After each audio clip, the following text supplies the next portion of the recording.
the three hosts of Radiolab. Hey there, Lulu. Jad. Latif. Radiolab, I guess we have to say. Reflex now. So Jad, we're really. I know that when you started out, it was a little bit hard. The listener feedback was a little rough, but unlike you, in our first year, we have been nothing but loved. Universal acclaim. I know you are not someone who typically reads comments, but we went through, prepared a few, picked a few out, and just thought we would have you read them tonight. He really hasn't read them. These start right. Would you do that? Are you up for that? Sure. Okay, so start right there. I actually haven't read these yet. 2 stars. Well, like Lulu and Latin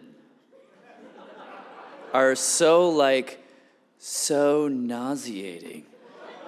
If I want science just so dumbed down, I'll just check in with some Trumpies or Gwyneth Paltrow. That's good.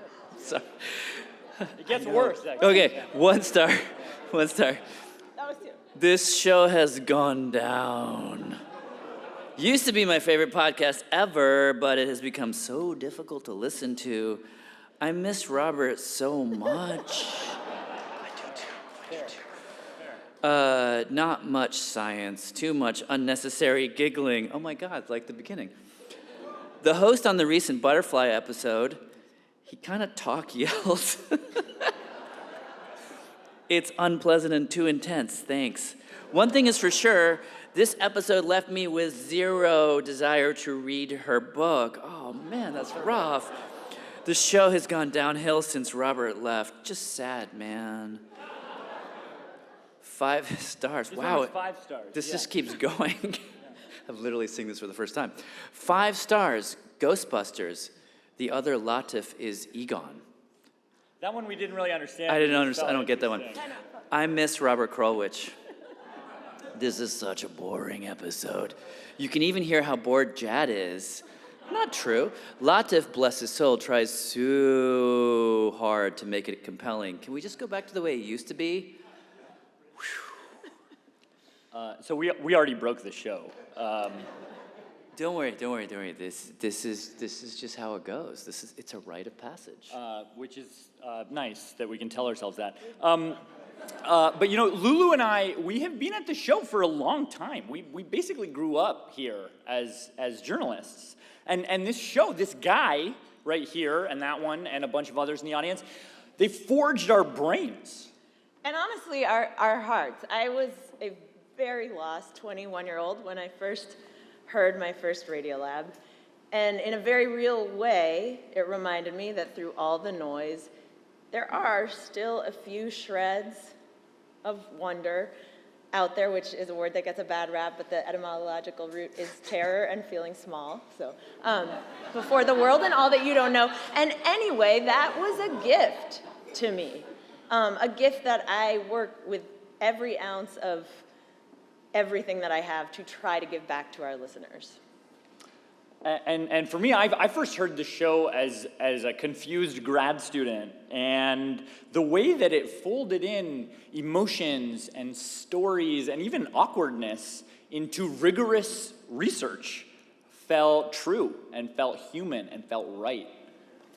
And years later, decades almost, I think later, I still feel so lucky to get to work here, to have this be my job, and not just as a reporter with the world's best team to edit the crap out of our stories, but now discovering the true nature of this role of a host is to be a co-pilot along for the ride of other people's curiosities, following them on the journey of what intrigues, delights, and bothers and disturbs them. But it's not all joyrides. A lot of it is joyrides. But being host, it also means getting this show to rise to this complicated moment, to this moment in journalism when we're trying to reckon with what stories ought to be told and by whom. Deep fakes. They should all be told by deep fakes. And there's, another thing about this moment, I don't know if anyone's noticed, but there is a virus out there that is trying to kill us. This team, we were made to report on the science of what is happening in a way that is deep, that is solid, but that is also just not all homework and vegetables. In a way that holds the complexities of science and the human experiences of this moment together. We want to help order the chaos. We want to help simplify the complicated. But also complicate the oversimplified. And also to occasionally remind you that sometimes what sounds like an enemy submarine is just fish farts. Like, you know? I legitimately told you to choose any story but that one. But okay. We have a lot more stories coming up in the future that we're very excited to share with you. They're coming up in the next few months. So here's just a kind of a taste, a popcorn. Okay, should we do this as fast as we Yeah, can? let's do it. Okay. Yeah. 3, 2, 1. A deafblind reporter who's out to destroy Helen Keller. A baboon heart transplanted into a human baby. A Navajo comic strip superhero born of a real-life nuclear waste spill. Trees that have roots on top.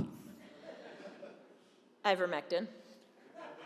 An exclusive interview with one particular Guantanamo detainee.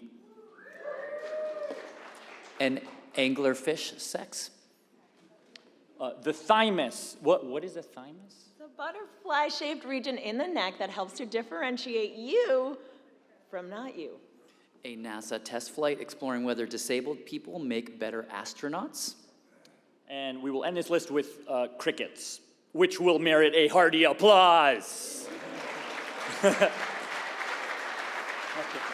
But to just wrap up, we want to thank all the funders in this room who have seen the light in this kind of work, who believe it matters. You literally allow us to do this work. And for our colleagues in the WNYC newsroom, we know this work is carried on your backs. And the people at WQXR, the Propulsion Lab, thank you for being here, and WNYC Studios. And to the listeners, thank you for listening past what was initially strange to your ears, and for sticking with us for so many years. We spend hours trying not to waste your seconds, and we want to not waste so much more of it. Oh yeah, okay. And speaking of listeners, there was this one listener who really wanted to just send a video message to Jad, so we're gonna let her do it. If we could just play that now.